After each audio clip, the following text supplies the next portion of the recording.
The moment he grabbed her jaw and forced the room to see the bruise, every laugh died, every fork froze midair, and that's when the men in the back booth realized they'd made a fatal mistake.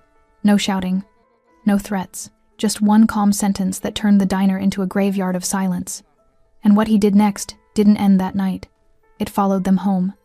If this story pulled you in, make sure to hit that subscribe button so you never miss what's coming next. I've got another unforgettable story dropping tomorrow. And while you're here, jump into the comments and tell me where you're watching from. I love seeing our community from all around the world. Alright, let's get back into it. They say you can tell a lot about a person by the way they treat those who serve them. Late-night diners are places where suffering hides in plain sight. Exhausted smiles masking deeper wounds. Fear folded neatly beneath uniforms and forced pleasantries. Pain swallowed between coffee refills and whispered thank yous. For most customers, it's easier to look away, to leave a tip and pretend everything's fine. But not for him. That night, Emilio Rojas sat in booth 7 and noticed what everyone else had trained themselves to ignore: the faint purple shadow beneath Martha's eye, and the way her entire body tensed whenever she approached the back corner table. No one said a word, but the stillness in his gaze said everything. Someone was about to learn that silence doesn't always mean safety. Late-night diners have a kind of silence that lives beneath the clatter of dishes and the hum of fluorescent lights. They're sanctuaries for people who have nowhere else to go, where the world slows to a crawl, where the desperate come to breathe, to think, to disappear for an hour or two. It's where broken souls meet under flickering neon signs, where coffee poured at 2 a.m. becomes an act of quiet mercy. For Martha Gidney, this diner wasn't just a workplace. It was a trap disguised as survival. The old Open 24 HRS sign buzzed faintly as she tied her apron for another graveyard shift. Her dark hair, slightly disheveled from the wind outside, fell across her face as she adjusted her collar. The waitress uniform, a pale tan dress with black piping along the collar and short sleeves, had seen better days. Stains that wouldn't quite wash out. A small tear near the hem she'd sewn back together 3 times. But it was clean, pressed, and the only thing standing between her and complete financial collapse. Her hands moved through the routine, mechanically smoothing the fabric, checking her reflection in the stainless steel coffee pot behind the counter. When she reached up to tuck a strand of hair behind her ear, her sleeve shifted, revealing the faint yellow-purple edge of a bruise along her forearm. She quickly pulled the fabric back down, her movements sharp, practiced. A glance around the empty dining room confirmed no one had noticed. The manager had been clear 3 months ago when she'd shown up with a split lip. Whatever's happening at home stays at home. This is a business, not a therapy session. Customers don't want to see that. So she learned to hide it. The ache, the fear, the careful calculations she made every time she walked past certain tables, certain men, certain voices that carried too much confidence. It was just after midnight when the regulars began filtering in. 2 truckers, one bald, one with a graying beard, claimed their usual window booth, spreading maps across the table between them. They were harmless, quiet. They'd order the same thing they always did. Eggs over easy, bacon, wheat toast, black coffee. They'd leave a decent tip and be gone by 1:30. A college kid in a wrinkled hoodie slouched into the corner booth, dumping an overloaded backpack onto the seat beside him. Textbooks spilled out. His eyes were red-rimmed from exhaustion or tears or both. He'd nurse a single cup of coffee for 3 hours while highlighting sentences that probably didn't matter anymore. And then there was the back booth, the one near the restrooms, tucked into the shadows where the overhead lights didn't quite reach. 3 men sat there, sprawled across the cracked red vinyl like they owned it. The biggest one, thick-necked, tattooed forearms, cruel smile, always ordered the most food and ate the least. The one beside him, wiry and fidgety, laughed too loud at jokes that weren't funny. The third man, older, with slicked back hair and a gold watch that caught the light, never looked at Martha's face, only her body, only the parts of her he felt entitled to evaluate. They'd been coming in for weeks now, and every night, their behavior got bolder. Martha had learned to approach their table last, to keep her answers short, to never bend down to wipe their table if she could avoid it. She'd learned that laughing at their comments made them escalate, ignoring them made them angry. There was no right response, only degrees of wrong, so she survived in the narrow space between. The door chimed. Everyone looked up instinctively. Truckers, college kid, even the men in the back booth. It was a reflex in places like this. You always checked who was walking through the door after midnight. The man who entered moved like he'd already assessed every exit before stepping inside. Dark suit jacket, perfectly tailored, worn over a black shirt with no tie. His hair was dark and neatly combed back, revealing a face that could have been handsome if it weren't so severe. But what made people's eyes linger, what made the room feel suddenly smaller, were the tattoos that crawled up the left side of his neck. Not the sloppy kind, the kind that told stories, the kind that had been earned. Emilio Rojas didn't look around like someone trying to find a seat.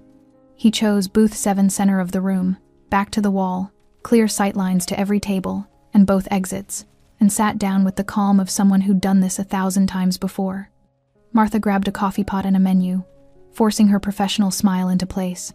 Her ribs still ached from 2 nights ago. The bruise beneath her left eye had faded to a dull purple yellow, but under the diner's harsh fluorescent lights, it was impossible to miss. She approached booth 7, notepad ready. "Coffee?" she asked, keeping her voice light, neutral. Emilio looked up, and that's when everything shifted. He didn't glance at her bruise the way most people did, a quick, uncomfortable flicker before looking away. He didn't pretend not to see it. He didn't offer false sympathy or ask intrusive questions. He simply looked at it, then at her eyes, then back at the bruise. A deliberate, unflinching acknowledgement that someone had hurt her and that he had seen it. Martha's breath caught. Her fingers tightened around the coffee pot handle. "Coffee's fine," Emilio said quietly. His voice was low, measured, carrying the kind of authority that didn't need volume. She poured, her hand trembling just slightly. A drop splashed onto the saucer. She set the pot down, pulling out her notepad to take his order. But before she could speak, his hand moved, not toward her, toward the edge of the table.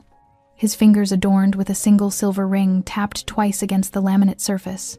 A small gesture. Almost nothing, but his eyes never left hers. "Take your time," he said. It wasn't kindness in his voice. It was something else. Something that felt like a promise she didn't understand yet. Martha nodded, retreating to the counter, her pulse hammering in her throat. She didn't know who Emilio Rojas was. She didn't know what he did, where he came from, or why he'd walked into this rundown diner on this particular night. But she knew one thing with absolute certainty. He had seen her, really seen her, and somehow, that was more terrifying than anything the men in the back booth had ever done. Emilio Rojas had learned long ago that most people revealed themselves in the first 5 minutes.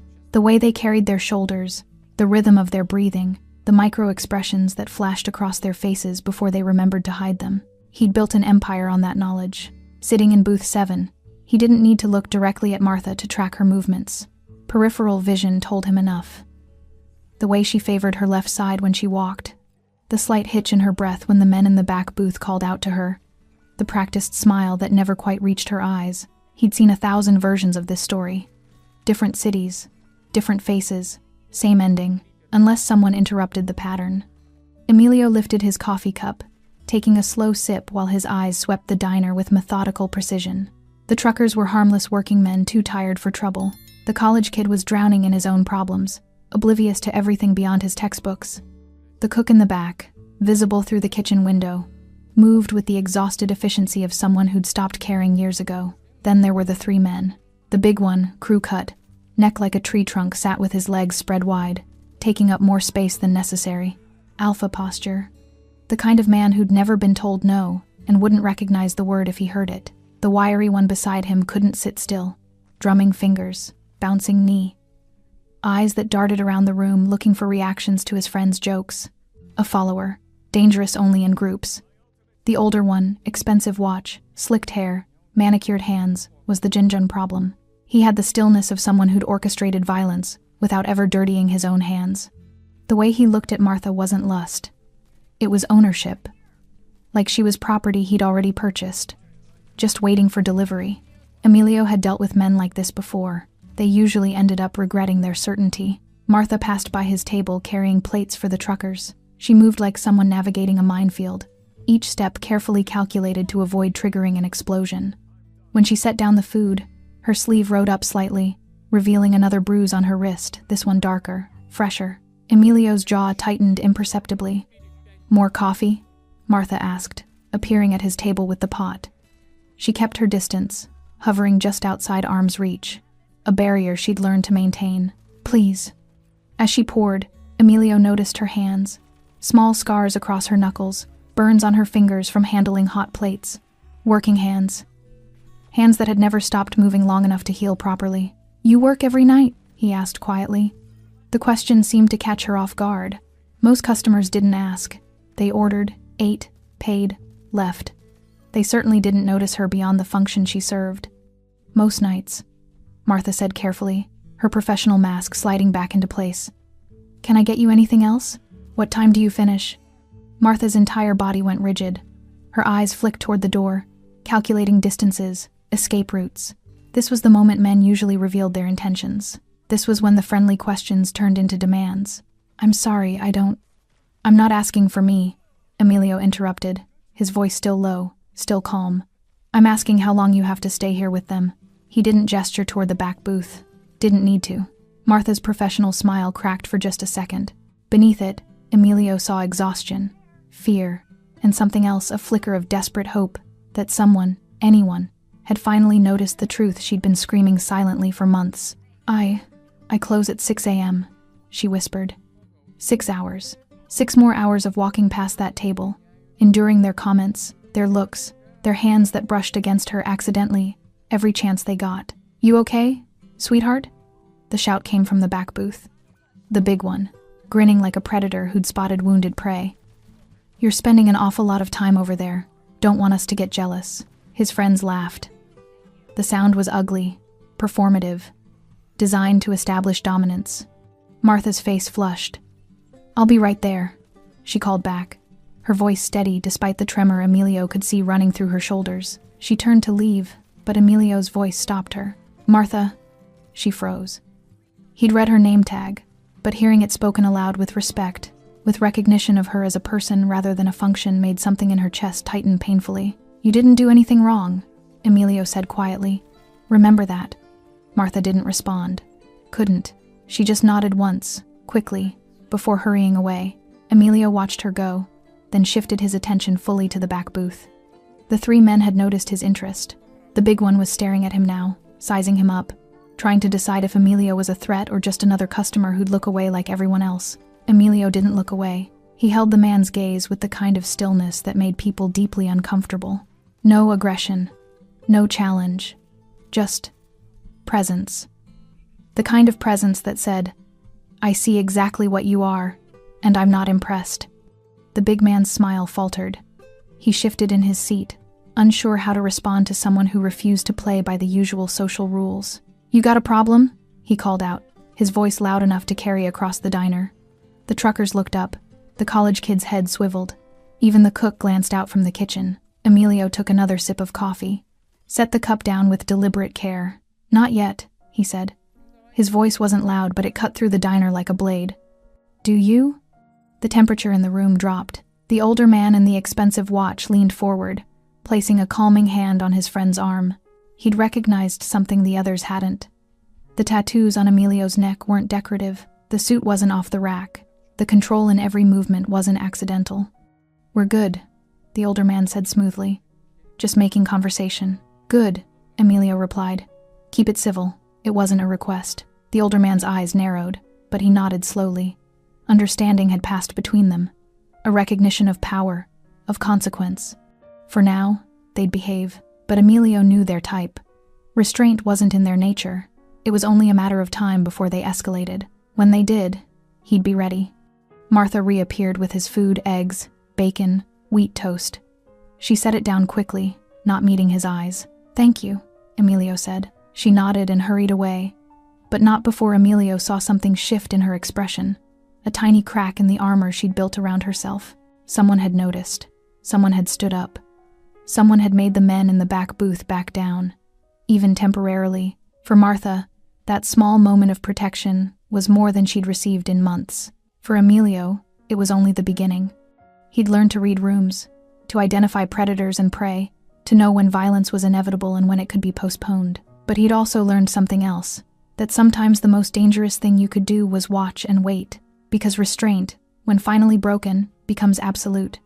The 3 men in the back booth had a routine. They always arrived around 12:30, after the dinner rush but before the real degenerates stumbled in. They always sat in the same spot, the corner booth where the lighting was dimmest and the manager's office camera angle didn't quite reach. They always ordered enough food to justify taking up space for hours, but they never actually came for the food. They came for the power. Tonight was no different. "Hey, sweetheart." The big one, his name was Kyle. Though Martha had never asked, snapped his fingers like he was summoning a dog. "We're ready to order. That is, if you're done flirting with Suit Boy over there." His friends laughed on cue. The wiry one, Tommy, slapped the table for emphasis, making the silverware jump. Martha approached with her notepad, keeping her face carefully neutral. "What can I get you?" "What can you get me?" Kyle repeated, grinning at his friends like he'd just heard the world's greatest setup. "How much time you got, honey?" More laughter, louder this time. Martha's pen hovered over the notepad. She'd learned not to respond to these comments. Laughing encouraged them. Silence enraged them. She existed in the narrow space between a polite smile, a patient pause, waiting for them to tire themselves out. "The usual?" she asked, her voice professionally pleasant despite the tightness in her chest. "Yeah, the usual." Kyle leaned back, spreading his arms across the booth's backrest. "But bring some extra whipped cream with those pancakes. I like my desserts. Sweet." The way he looked at her when he said sweet made Martha's skin crawl. Tommy laughed again, that high-pitched hyena sound that set her teeth on edge. "Man, you're killing me tonight." The older one, the one Martha had mentally nicknamed the Suit because she refused to learn his actual name, hadn't said anything yet. He never did, not at first. He just watched with those cold, evaluating eyes, occasionally checking his expensive watch as if he had somewhere important to be but had chosen to spend his time here instead. That was what frightened Martha most about him. The other two were predictable, loud, obvious. But the Suit had the patience of something that hunted for sport rather than necessity. "I'll get that right in," Martha said, turning to leave. Kyle's hand shot out, fingers wrapping around her wrist. Not hard enough to bruise, he was careful about that. Always careful to stay just on the edge of what could be called playful, but firm enough to stop her, firm enough to remind her that he could. Hold on," he said, his grin widening. "Where's the fire? Sit with us a minute. Take a break." Martha's heart hammered against her ribs. She could feel every customer's eyes on them. The truckers had stopped eating. The college kid had looked up from his textbooks. Even the cook had paused at the kitchen window, but no one moved. No one said anything. This was the pattern. This was always the pattern. People noticed. People saw. But intervention required courage, and courage could get you hurt. "I can't," Martha said quietly, trying to pull her wrist free. "I have other tables." Kyle's grip tightened just slightly. "1 minute. Come on. We're your best customers, aren't we?" They weren't. They tipped terribly despite ordering for hours. But Martha had learned that facts didn't matter in moments like these. Let her go. The voice came from booth 7. Emilio hadn't stood up, hadn't raised his voice. But something in the way he spoke made every head in the diner turn. Kyle's grin froze. "Excuse me?" "Let her go," Emilio repeated, same tone, same volume, as if he were commenting on the weather rather than issuing a command. For a moment, nobody moved. The diner held its breath. Then Kyle's face twisted into something uglier.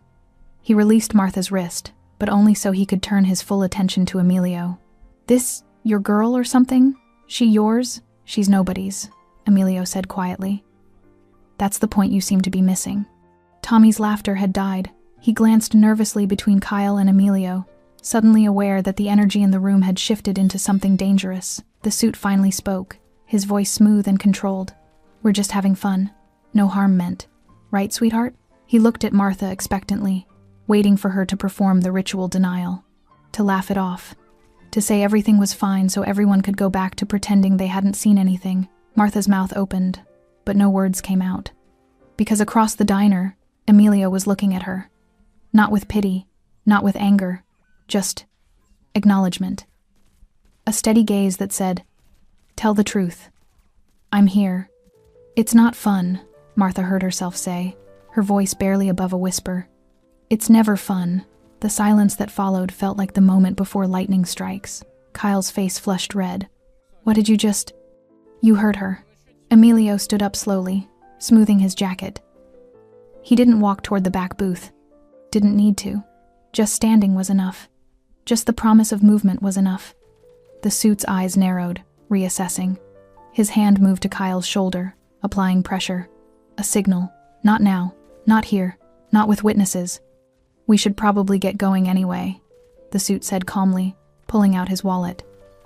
He dropped 2 20s on the table, less than half what they owed, and stood. Early morning tomorrow. Kyle looked like he wanted to argue, wanted to salvage his wounded pride. But the suit's grip on his shoulder tightened. Let's go. They filed out of the booth, Kyle shooting venomous looks at both Martha and Emilio. Tommy scurried behind them like a kicked dog. The suit paused at the door, looking back one more time, not at Emilio, at Martha. The look said, "This isn't over. You made a choice tonight, and choices have consequences." Then they were gone. The door chiming softly behind them, the diner slowly exhaled. The truckers went back to their food. The college kid returned to his textbooks. The cook disappeared into the kitchen. Within 30 seconds, everyone had returned to the comfortable fiction that nothing significant had happened. Everyone except Martha. She stood frozen in the middle of the diner, her wrist still tingling where Kyle had grabbed her. Her heart was racing, but not entirely from fear. Something else was mixing with the adrenaline, something that felt dangerously close to hope. Emilio sat back down, picking up his coffee like the last 5 minutes hadn't happened. Martha approached his table slowly. Her notepad clutched against her chest like a shield. "Thank you," she whispered. Emilio looked up. "Don't thank me yet." "What do you mean?" His eyes met hers, and for the first time that night, she saw something that looked like regret. "Men like that don't forgive embarrassment," he said quietly. "They'll be back." Martha's hands shook as she poured coffee for the truckers an hour later. The liquid sloshed dangerously close to the rim, and she had to set the pot down to steady herself. "You all right, miss?" the bald trucker asked, genuine concern creasing his weathered face. "Fine," Martha lied, forcing that practiced smile back into place. Just tired, but she wasn't fine. Emilio's words echoed in her head on an endless loop. "They'll be back." She knew he was right. She'd known it the moment the suit looked at her from the doorway, that cold, calculated promise that this wasn't over. The men had left, but they'd taken something with them. Her illusion of safety, the carefully maintained fiction that if she just kept her head down, smiled through the comments, laughed at the jokes, everything would be manageable. She'd broken the script tonight, and there would be a price for that. The rest of her shift passed in a blur of mechanical movements. Refill coffee, clear tables, wipe counters, smile, repeat. But her mind was elsewhere, cycling through scenarios, each one worse than the last. What if they came back tomorrow? What if they waited for her in the parking lot after her shift? What if they told the manager she'd been rude, cost her this job she desperately needed? What if they found out where she lived? By 4 a.m., the diner had emptied except for the college kid, now asleep with his head on his textbook, and Emilio, who had been nursing the same cup of coffee for hours. He was still there, still watching. Martha approached his booth with the coffee pot, even though his cup was still half full. "Why are you still here?" she asked quietly, too exhausted to maintain professional distance. Emilio looked up from the newspaper he'd been reading. "Making sure you get to your car safely." The simple statement hit Martha harder than it should have. When was the last time someone had thought about her safety? When was the last time anyone had stayed? "You don't have to do that," she whispered. But even as she said it, relief flooded through her. "I know." Martha slid into the booth across from him without asking permission. Her feet ached, her back ached, everything ached. And suddenly she was just too tired to pretend anymore.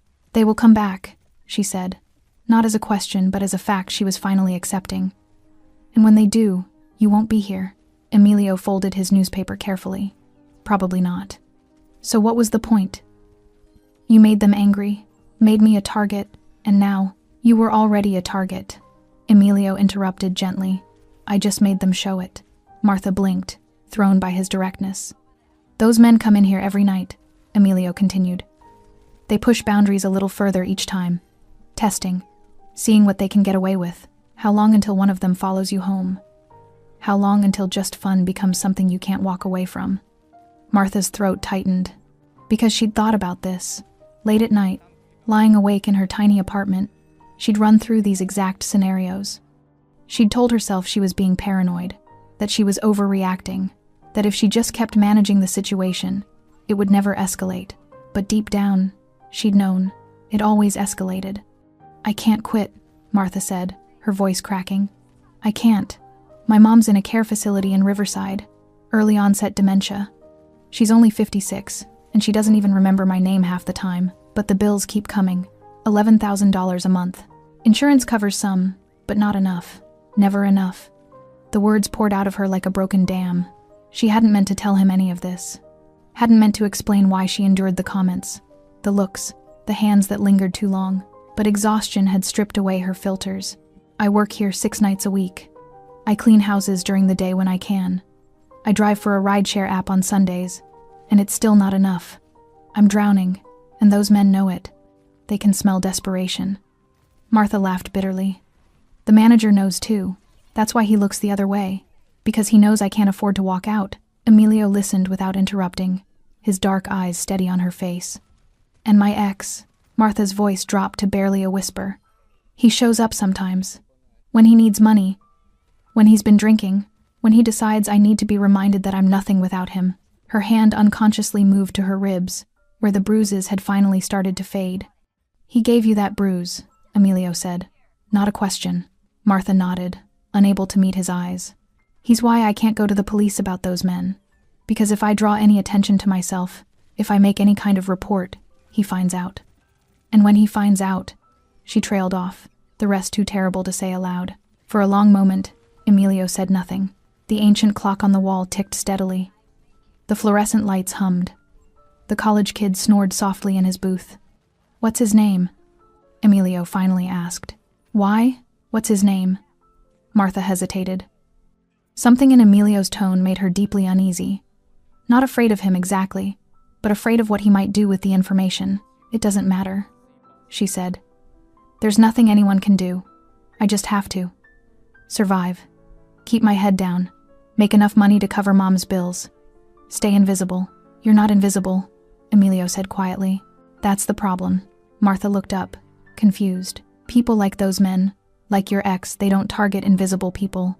They target the ones who still have something to break, the ones who are still fighting, still surviving. Emilio leaned forward slightly. You think staying quiet keeps you safe, but it doesn't.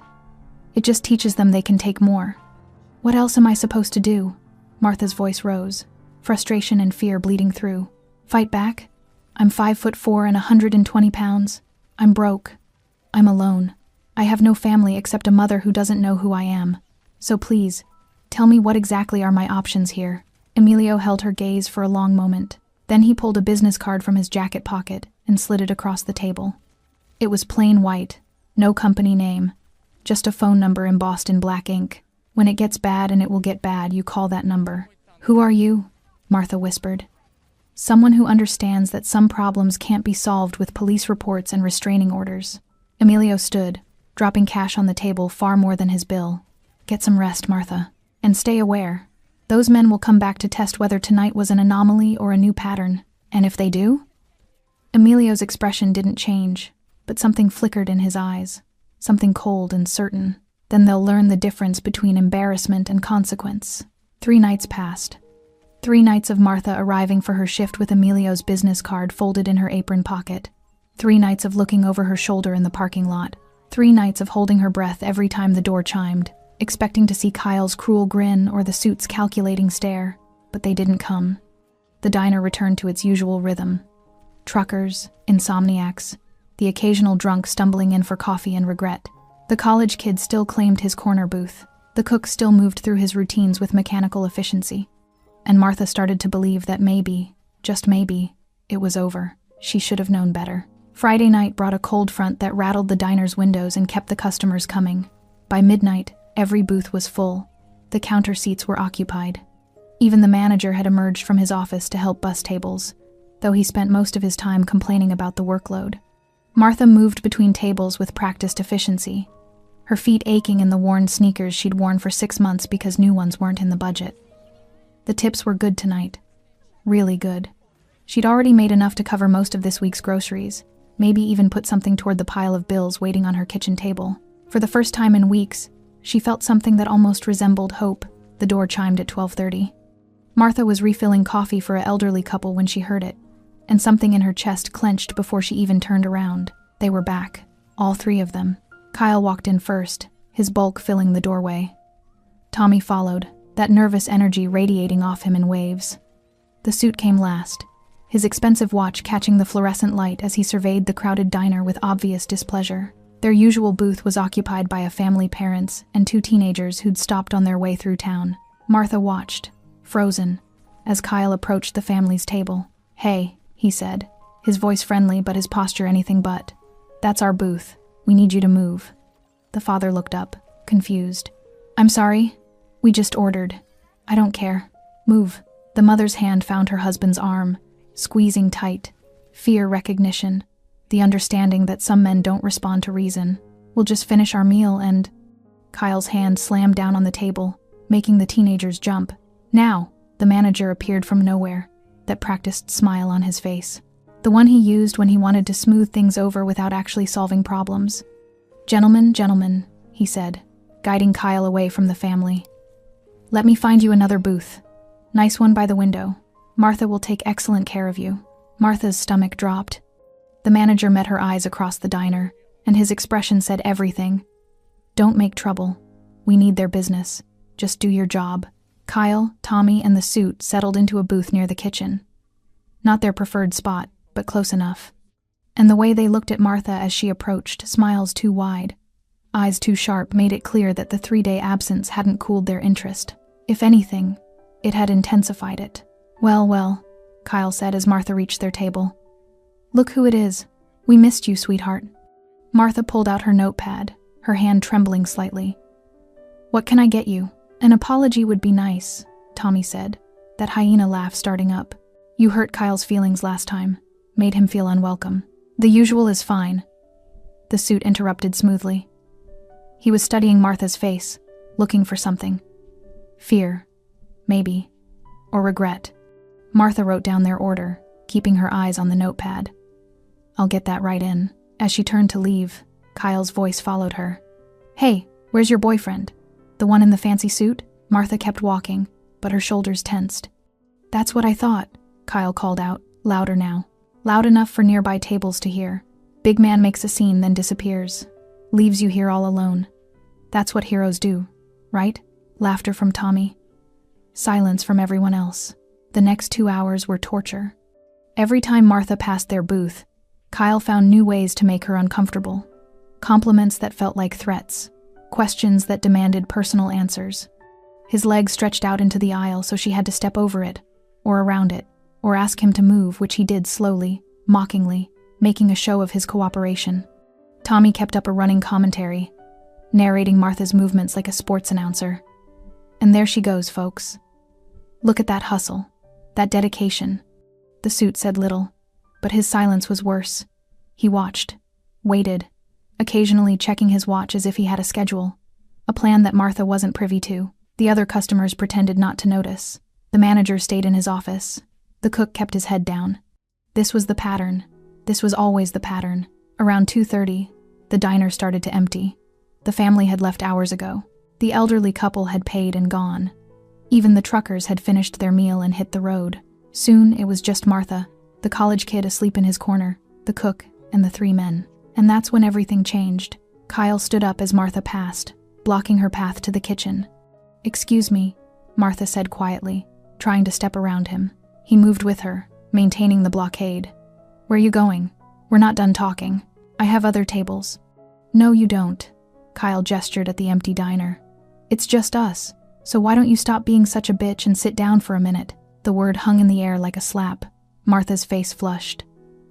"I need to get back to work."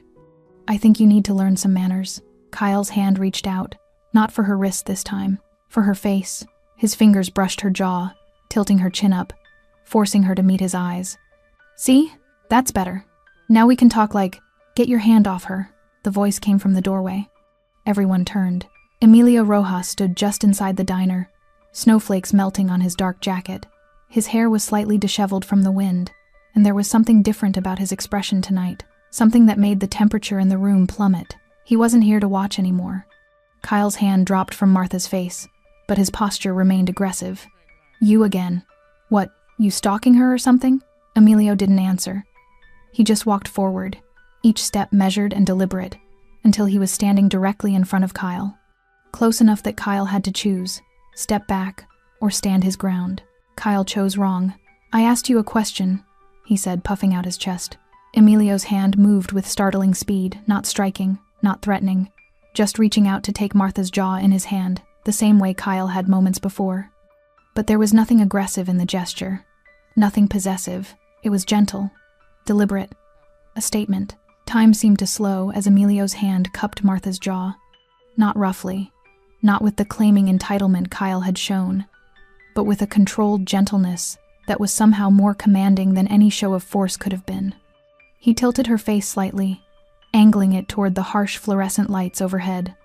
The bruise beneath her eye, now faded to a sickly yellow-green, became impossible to ignore under that brightness. Every person in the diner could see it clearly now. The shape of it, the age of it, the story it told. Martha's breath caught in her throat. She should pull away, should say something. But Emilio's dark eyes held hers with an intensity that pinned her in place. "Look at her," Emilio said quietly. The words weren't loud, weren't shouted, but something in his tone made them impossible to ignore. Kyle shifted uncomfortably.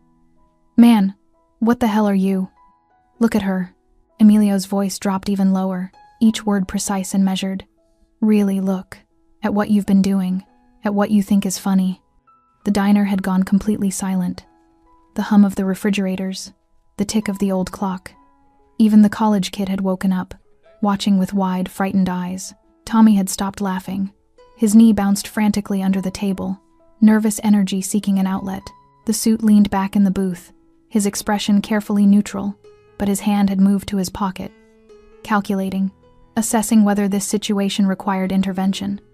Emilio's thumb brushed gently across the bruise on Martha's face. Not enough to hurt, just enough to draw every eye in the room to it. "This is what you've been terrorizing," he continued, still in that deadly quiet voice. "A woman working 2 jobs to pay for her mother's care. A woman who comes here every night because she has no other choice. And you..." His eyes shifted to Kyle. "You saw that desperation and thought it made her yours to torment." "We were just having fun," Tommy blurted out. "We didn't mean..." "Fun." Emilio's jaw tightened. His hand finally dropped from Martha's face, but he didn't step back, didn't give Kyle room to breathe. "Tell me something. When you grab her, when you corner her, when you make comments about her body, her smile, what you'd like to do to her, does she laugh?" Kyle's face flushed red.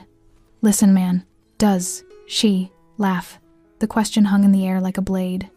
Martha stood frozen between them, her heart hammering so hard she thought everyone could hear it. She wanted to run, wanted to hide, wanted to disappear into the floor, but Emilio's presence beside her felt like gravity, inescapable, and somehow steadying. "She smiles," Kyle said defensively.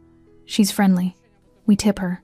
She smiles because she's afraid of what happens if she doesn't." Emilio took a single step forward. Kyle instinctively stepped back. "She's friendly because men like you punish women who aren't. And your tips?" A humorless smile touched Emilio's lips. "You leave $20 after ordering $60 worth of food and occupying her station for 4 hours. That's not generosity. That's payment for the privilege of harassment." The suit finally spoke, his voice smooth and controlled.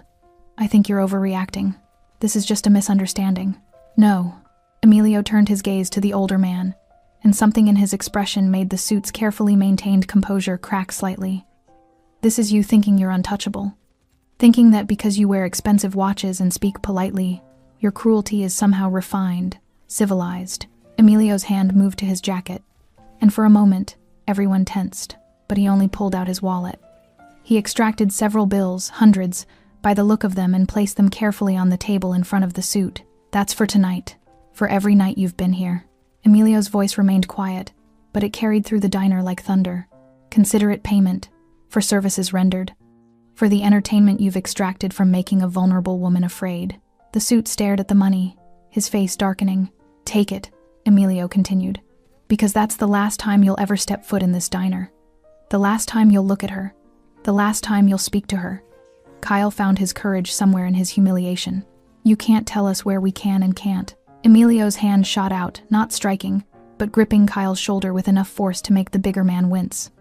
"This is me being polite," Emilio said, and for the first time, something dangerous flickered in his voice, something that suggested he had been restraining himself all along, and that restraint had limits. "This is me giving you a chance to walk away with nothing more than embarrassment. Do you understand what I'm offering you?" Kyle's bravado crumbled.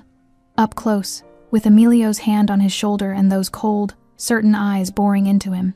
He finally understood. This wasn't a customer. This wasn't someone who would back down or be intimidated. This was something else entirely. "Yeah," Kyle mumbled. "Yeah, I understand." "Good." Emilio released him, smoothing the wrinkled fabric of Kyle's shirt with casual precision. "Then leave." Tommy was already sliding out of the booth, eager to escape. Kyle followed, his face flushed with shame and suppressed rage. The suit remained seated for a moment longer, his eyes locked on Emilio. "Do you have any idea who you're threatening?" he asked quietly. Emilio smiled. It wasn't warm. "Do you?" Something passed between them. A recognition. An understanding of territory and consequence. The suit stood slowly, leaving the money on the table. "This isn't over." "Yes," Emilio said simply. "It is." The three men walked toward the door, Kyle's fists clenched, Tommy practically running, the suit maintaining his composure until the very end. At the doorway, the suit paused and looked back, not at Emilio. At Martha, one last attempt at intimidation, one last promise that she would pay for this, but Emilio stepped into his line of sight, blocking the view entirely. The message was clear. Not anymore. The door chimed as they left. The cold night air rushed in briefly before the door swung shut.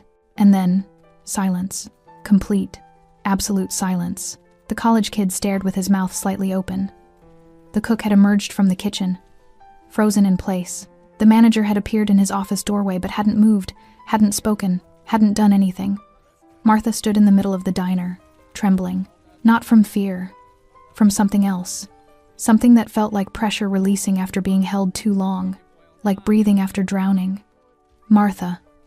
Emilio's voice was gentle now, the cold authority gone. "Are you all right?"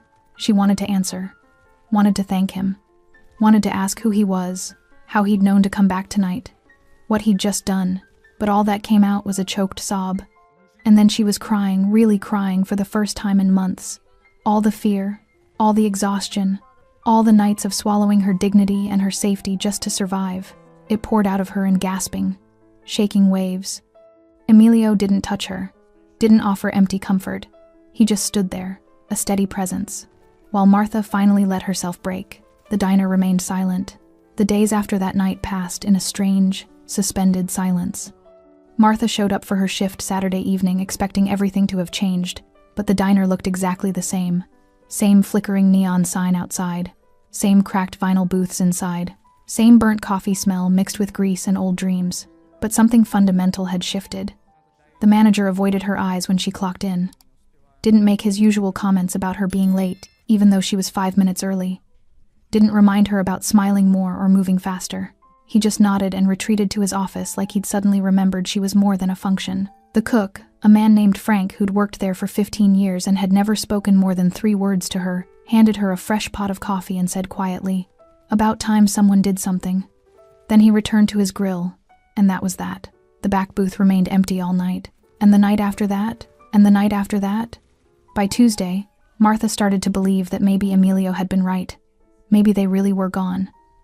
The thought should have brought relief, but instead, it left her with an unsettling sense of waiting, like the silence before thunder. She hadn't seen Emilio since Friday night. After she'd stopped crying, standing in the middle of the diner like a broken dam, he'd guided her to a booth and made her sit down. Brought her water, told the manager she was taking a break and that it wasn't a suggestion. Then he'd left without asking for thanks or explanations. Just walked out into the cold night like he'd completed some task he'd set for himself. The business card was still in Martha's apron pocket. She touched it sometimes during her shifts, feeling the embossed numbers, wondering who he really was and why he'd decided her safety was worth his intervention. Wednesday afternoon, Martha returned home from her day job, cleaning houses, to find an envelope wedged in her apartment door. No return address, no markings, just her name written in precise, business-like handwriting. Her hands trembled as she opened it. Inside was a cashier's check for $15,000. Martha stared at it, certain she was hallucinating. She blinked, looked away, looked back. The check was still there. A small note accompanied it, written in the same precise handwriting. "For your mother's care. This isn't charity. This is correction of an imbalance. You've paid enough." No signature. Martha sank onto her threadbare couch, the check clutched in her shaking hands. $15,000. 3 months of her mother's care, maybe 4 if she was careful. 3 months where she could breathe, could sleep, could work 1 job instead of 3. She should feel grateful, relieved. Instead, she felt terrified, because people didn't just give away $15,000. People didn't intervene in strangers' lives without wanting something in return. And men like Emilio, men with that kind of control, that kind of authority, they always collected their debts eventually. Martha grabbed her phone, pulling out the business card. She stared at the number for a long moment before dialing. It rang once, twice. Martha. Emilio's voice was calm, unsurprised, as if he'd been expecting her call. "I can't accept this," she said immediately. "You can. I don't even know you. I don't know what you want. I don't want anything. People don't just..." Martha's voice cracked. "Nobody does this. Nobody helps without wanting something back. So what is it? What do you want from me?" Silence on the other end. "Not uncomfortable, thoughtful. When I was 17, Emilio said finally. "My sister worked at a restaurant in East Los Angeles. She was 19, beautiful, trying to save money for college. There was a man who came in, said things to her, did things, small things at first. The kind of things people told her to ignore." Martha's grip tightened on the phone. She ignored them. Emilio continued, his voice carefully neutral. "Because she needed the job. Because she was told not to make trouble. Because she believed if she just kept her head down, it would stop." What happened? He followed her home one night. The silence that followed was heavy with meaning. "She survived," Emilio said quietly. "Barely. But the woman who came home from the hospital wasn't my sister anymore. She was someone fear had hollowed out and reconstructed. She never went back to school. Never trusted anyone enough to get close again. She's alive, but she's not living," Martha finished softly. "No," Martha's throat tightened. "I'm sorry. Don't be sorry. Just understand. I couldn't help her because I was a kid who didn't know what I was seeing until it was too late. But I'm not that kid anymore. And when I see the same pattern starting," he paused, "I stop it. The money isn't about you owing me. It's about you having options. Choice. The ability to walk away from situations that put you in danger. That's all." Emilio's voice softened slightly. "You don't have to trust me, Martha. You don't have to like me. But you do have to cash that check and take care of your mother. Because that's what you've been trying to do all along, and you deserve help doing it." Martha wiped her eyes with the back of her hand. "Those men, the ones from the diner, where are they?" Another pause. "Gone. Gone where? Does it matter?" "Yes," Martha said firmly. "It matters. Because if you hurt them, if you did something illegal, then I'm part of that. And I need to know." "No one got hurt?" Emilio said. "Not physically, but they learned that their behavior has consequences, that there are people watching, that invisibility isn't the same as being untouchable." "That's not really an answer. It's the only answer I can give you." Martha stared at the check in her hand. $15,000. Safety. Time. The ability to breathe without drowning. "What are you?" she asked quietly. "Really?" "Someone who understands that the systems we're supposed to trust don't always protect the people who need it most. So I do what those systems can't, or won't. That's vigilante justice. That's practical mercy." Martha stood, walking to her window. Outside, the sun was setting over the shabby apartment complex, painting everything in shades of orange and gold. How many other people in this building were drowning like she had been? How many were one emergency away from complete collapse? "The suit, the older man, he said it wasn't over," Martha said. "He looked at me like he was making a promise." He was. "And now?" "Now he understands that some promises are too expensive to keep. You threatened him. I educated him." Despite everything, the fear, the confusion, the moral complexity of what Emilio represented, Martha almost smiled. What if he doesn't stay educated? What if they come back? They won't. Emilio's certainty was absolute. "But if I'm wrong, you have my number." "And Martha?" "Yes? You didn't break by speaking up Friday night. You were already broken by staying silent. All you did was start healing." The call ended before Martha could respond. She stood by the window for a long time, watching the sunset fade to darkness, the check still clutched in her hand. Emilio was right about one thing. She had been broken, shattered by fear and necessity, and the slow erosion of believing she deserved better. But something had changed Friday night. Not when Emilio intervened. When she'd said, "It's not fun. It's never fun." When she'd finally told the truth out loud. That was when the breaking had stopped, and the healing had begun. Martha deposited the check Thursday morning. The bank teller had looked at the amount, then at Martha's worn jacket and tired eyes, and asked 3 times if she was sure it was legitimate. Martha had simply nodded, watching as $15,000 transformed from paper to numbers on a screen. Real, tangible, impossible. She called the care facility from the bank parking lot, her hands shaking so badly she could barely hold the phone.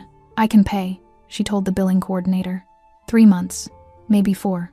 "I can pay." The woman on the other end had congratulated her warmly, professionally, not knowing that those words represented the difference between Martha's mother having care and being transferred to a state facility where dignity went to die. Martha sat in her car for 20 minutes after the call ended, just breathing. That night, she arrived at the diner early. The manager was restocking supplies when she walked in, and he actually looked up from his clipboard. "You're here," he said, as if her reliability had suddenly become noteworthy. "I'm always here."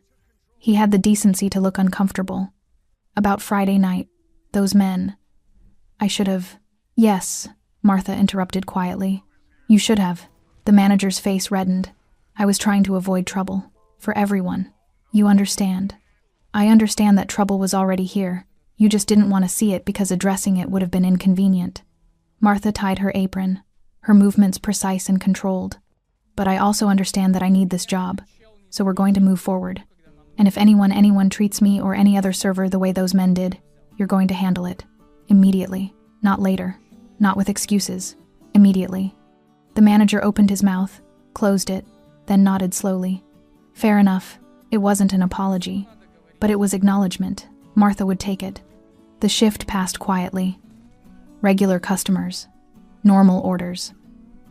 The back booth remained empty, and every hour it stayed that way. Martha felt something inside her chest loosen slightly. Around 11, the door chimed.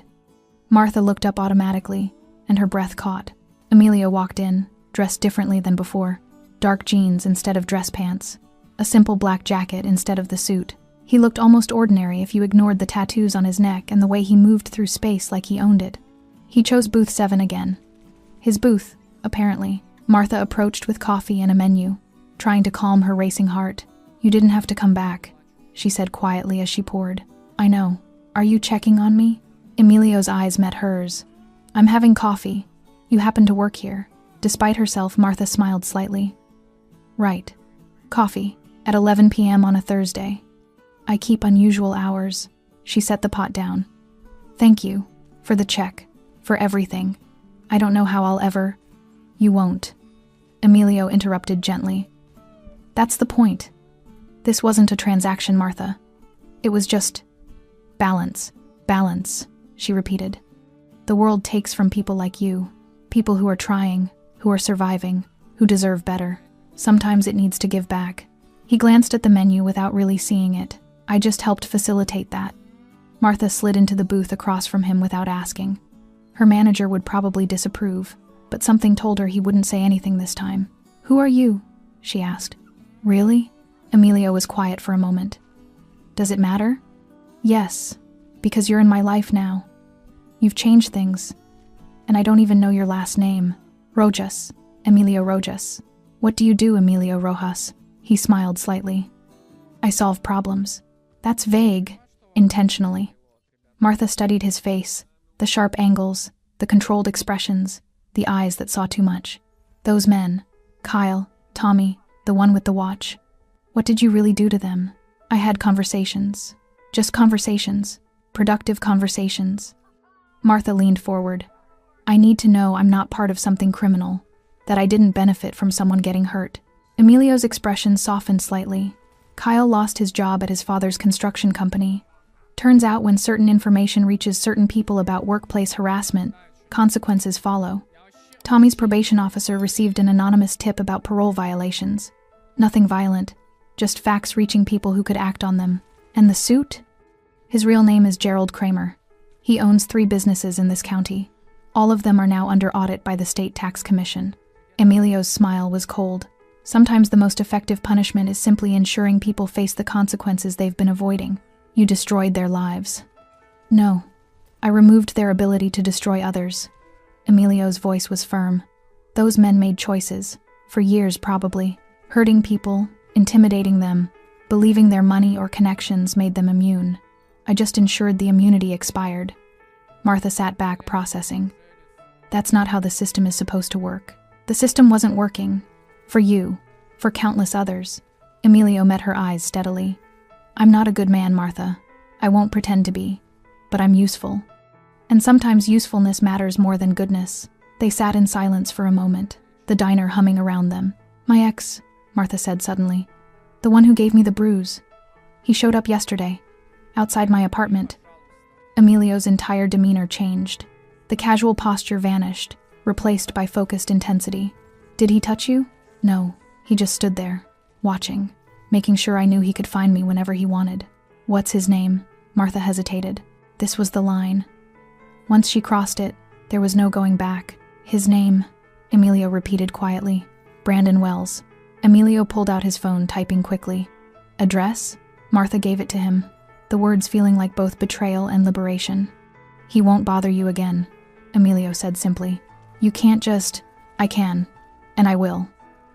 He looked up from his phone. You've carried this alone long enough. The following week, Martha's life began to transform in ways both subtle and profound. Brandon stopped appearing outside her apartment, stopped calling from blocked numbers at 3 a.m., stopped sending messages that oscillated between apologies and threats. He simply vanished from her life as completely as if he'd never existed. Martha didn't ask Emilio what he'd done, partly because she was afraid of the answer, mostly because the relief of finally being able to sleep without fear was too precious to complicate with moral questions. She used the money to pay her mother's care facility through March. Then she quit her weekend rideshare job, quit cleaning houses on Tuesday afternoons. For the first time in 2 years, she had time to breathe. The diner felt different now, too. The manager had hired a second server for the graveyard shift, a young woman named Isabel who'd moved to town, escaping her own demons. On Isabel's first night, a customer made a comment about her accent, his tone dripping with disdain. Martha was at his table before he'd finished speaking. That's inappropriate, she said firmly, not loudly, but with absolute conviction. Apologize or leave. The customer had blustered, looked around for support, found none. The manager had emerged from his office, actually emerged and backed Martha up. The man left. Isabel had looked at Martha with wide, grateful eyes. You didn't have to.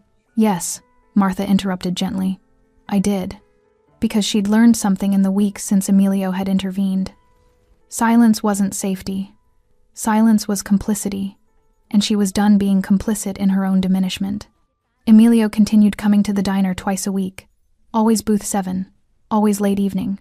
They'd talk, sometimes brief conversations about nothing important. Other times he'd just read his newspaper while Martha worked. A quiet presence that felt like protection without obligation. She'd tried to return his money once. Had brought a check to the diner, carefully made out for $15,000. Emilio had looked at it, smiled slightly, and torn it in half. I don't take back gifts, he'd said simply. It's too much. It's exactly enough. His eyes had met hers with that steady intensity. You're not in debt, Martha. You're free. Learn the difference. One night in late January, a new customer came in. Well-dressed, handsome, friendly. He sat at the counter and made pleasant conversation while Martha worked. Asked about her day, laughed at her jokes, left a generous tip. When he asked for her number, his smile was warm and genuine. Martha felt the familiar flutter of possibility. The thought that maybe she could have something normal, something good. But then she noticed the way his eyes tracked her movements when he thought she wasn't looking. The way his friendly questions were slowly, subtly becoming more personal. The way his hand had accidentally brushed hers 3 times while she poured coffee. A year ago, she would have ignored these signs. Would have told herself she was being paranoid. Would have given him her number because saying no felt dangerous. Now she simply said, I'm not interested, but thank you. His smile faltered. Come on, I'm just being friendly. I know, and I'm grateful, but the answer is still no. Something flickered across his face. Disappointment, confusion, then a flash of irritation quickly suppressed. He left shortly after, and Martha felt something shift inside her chest. She'd said no, and the world hadn't ended. From booth 7, Emilio caught her eye. He didn't smile, didn't nod approvingly, just held her gaze for a moment, an acknowledgement that she'd crossed some invisible threshold. That night, as Martha cleaned up after her shift, Isabel approached her hesitantly. Can I ask you something? The younger woman said. That man, the one in booth 7, is he your boyfriend? Brother? Martha paused, considering. He's a friend, I think. He watches you, not in a creepy way. Isabel searched for words. In a guardian way, like he's making sure nothing bad happens. Yeah, Martha said softly. That's exactly what he does. Must be nice, having someone like that. Martha looked across the diner at Emilio, who was reading his paper, seemingly oblivious to their conversation but probably aware of every word. It is, she admitted. But I'm learning that I can be that person too. For myself, for others. Isabel smiled. You already are. You stood up for me. No one's done that before. The words settled into Martha's chest like warmth. Because Isabel was right. She'd stood up. She'd spoken out. She'd become the person she'd needed someone to be for her. The transformation wasn't complete. Some nights she still flinched when men raised their voices. Still caught herself making herself smaller, quieter, less. Still woke up from nightmares where Brandon found her, or Kyle cornered her, or the suit made good on his promise. But those moments were becoming less frequent. And in between them, Martha was discovering something she'd forgotten. Her own strength. She'd always been strong. Had to be. To survive what she'd survived. But survival, strength, and living strength were different things. One was about endurance. The other was about choice. She was learning to choose. At the end of her shift, Emilio left his usual generous tip and stood to go. Same time Thursday? Martha asked. Probably. You don't have to keep checking on me. I'm okay now. Emilio paused at the door, looking back. I know. But the coffee's good, and the company's better. Then he was gone, disappearing into the cold night. Martha stood in the empty diner, Isabel humming softly as she wiped down tables, and smiled. She was okay now. Not fixed. Not healed completely, but okay. And okay was a start. February brought rain that hammered against the diner's windows and kept the late-night crowd sparse. Martha didn't mind. The quiet shifts gave her time to think, to process, to fully inhabit the person she was becoming. Thursday evening arrived with the usual storm. Martha was brewing fresh coffee when the door chimed at 8 p.m. earlier than Emilio usually appeared. But it wasn't Emilio. A woman walked in, maybe 60, with steel gray hair and kind eyes that had seen too much. She wore a simple coat and carried herself with quiet dignity. She sat at the counter, and Martha approached with a menu and a smile that was real now, not practiced. Coffee? Martha asked. Please. The woman's voice was soft, measured. And maybe a moment of your time, if you're not too busy. Martha glanced around the empty diner. I've got time.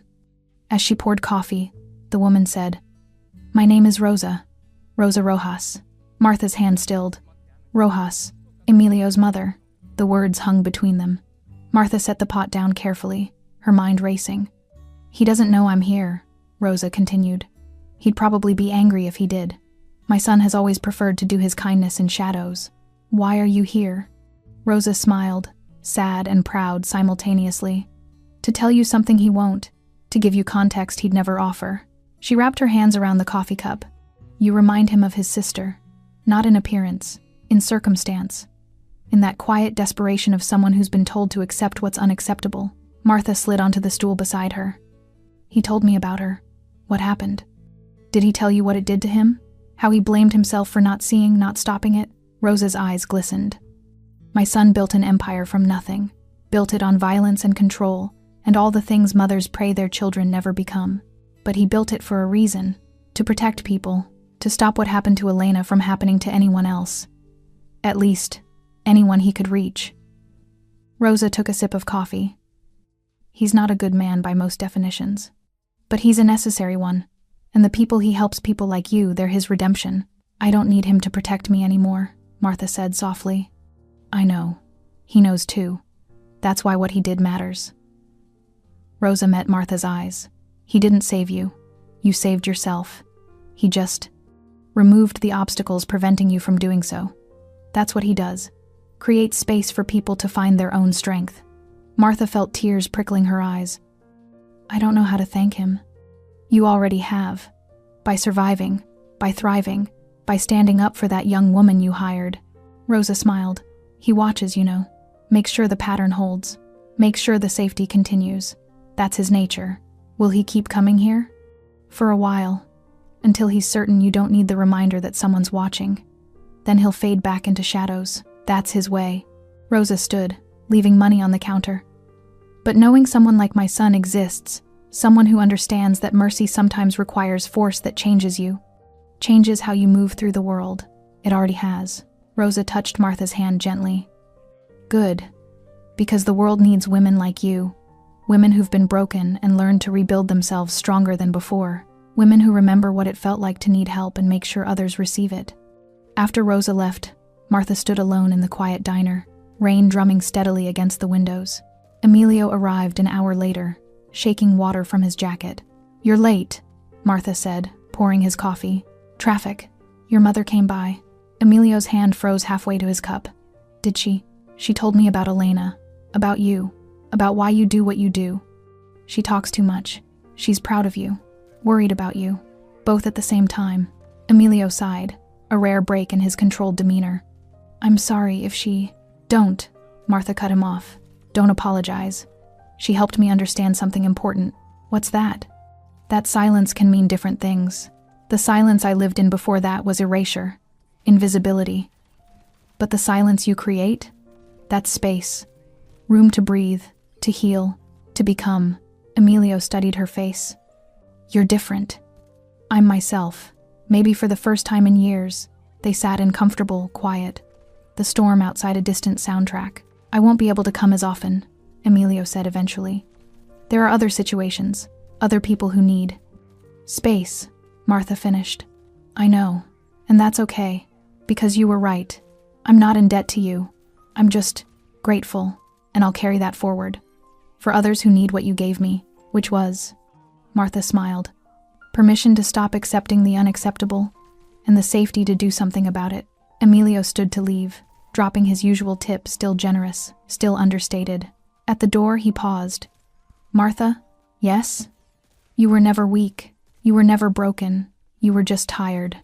His dark eyes held hers. "Don't forget that." Then he walked out into the rain, and Martha knew she might not see him again for a while, maybe ever, but that was okay, because the space Emilio Rojas had created through intervention, through protection, through his quiet, uncompromising refusal to let cruelty go unchallenged, that space remained.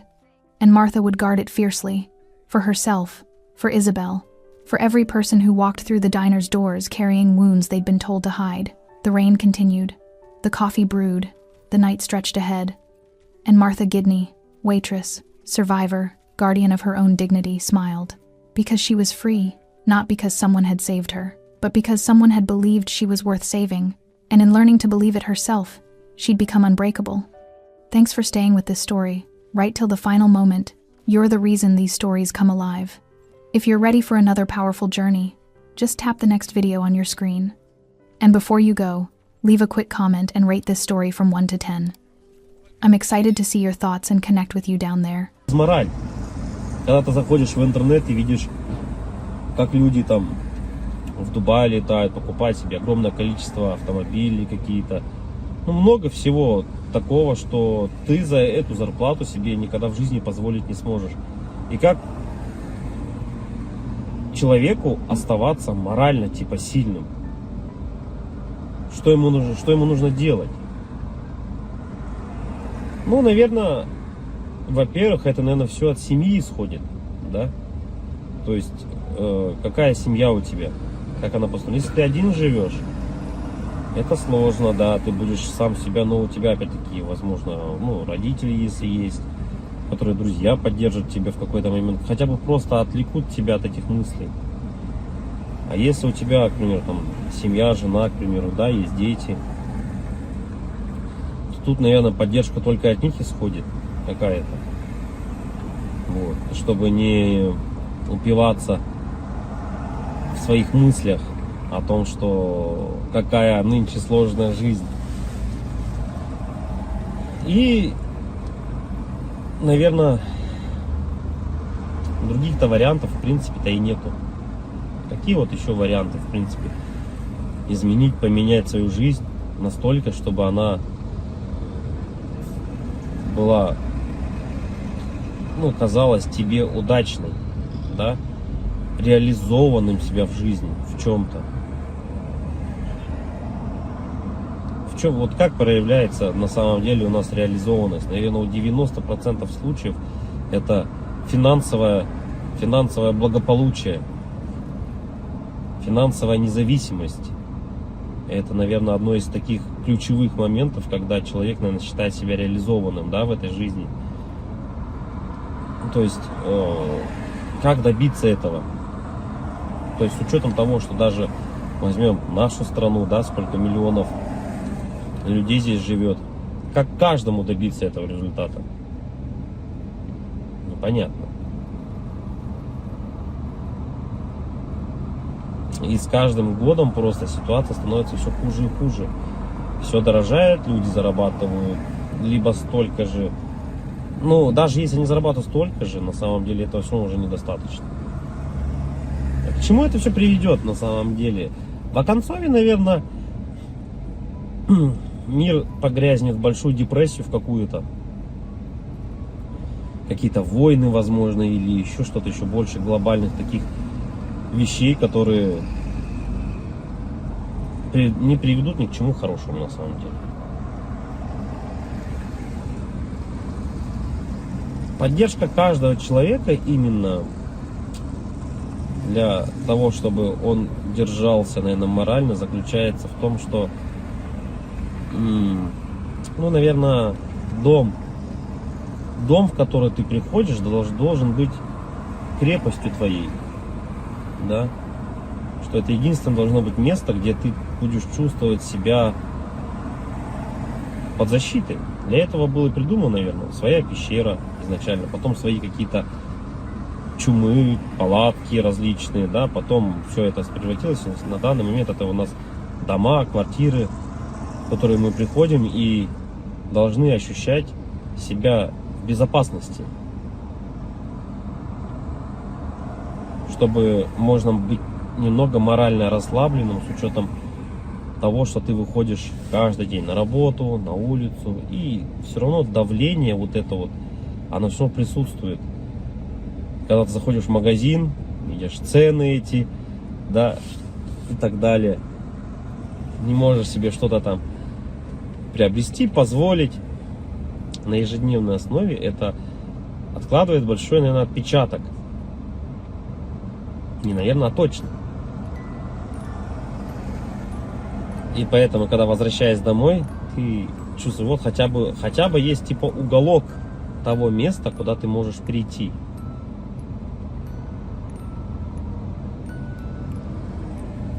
Уголок на самом деле человеку много тоже не надо.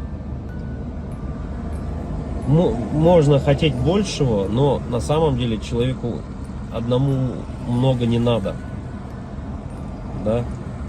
Ему нужно спальное место, спокойное место, где можно подумать. Ну, это когда ты один, к примеру, да? Когда у тебя есть семья, к примеру, ты приходишь домой, опять-таки, и тут хотя бы, да, поговорить о каких-то вещах. Просто об отрешенных вещах, наверное. И, возможно, при этих же условиях у тебя и появляется какая-то дополнительная мотивация для реализации себя. А когда у тебя нету ничего, вот это уже становится проблемой. И это у многих на самом деле. Что значит не иметь ничего?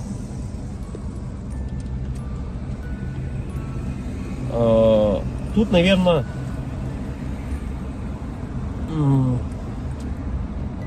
самое главное, дизмораль у человека еще возникает при том, что это уже, наверное, где-то в глубине души даже она возникает при даже хорошей финансовой подушке такой, которая у тебя есть, хороших финансовых деньгах, да, то есть, но нету вот внутреннего ощущения, к примеру, дружбы, семьи, любви и так далее.